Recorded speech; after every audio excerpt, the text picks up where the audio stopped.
luxury pearl, sabi nila, sayang daw ang pera. Totoo ba? Alam niyo ba, mga kabebe, na noong early 1900s, may isang mayamang babae na nakipagpalitan ng kanyang mansion para sa double strand South Sea Pearl necklace.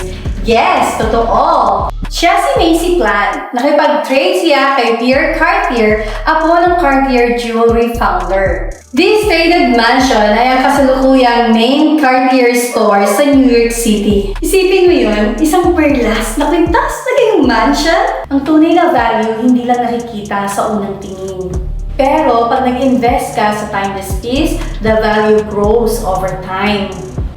Hindi lamang itong perlas. Ito ay investment with the story na pwede mong ipamana.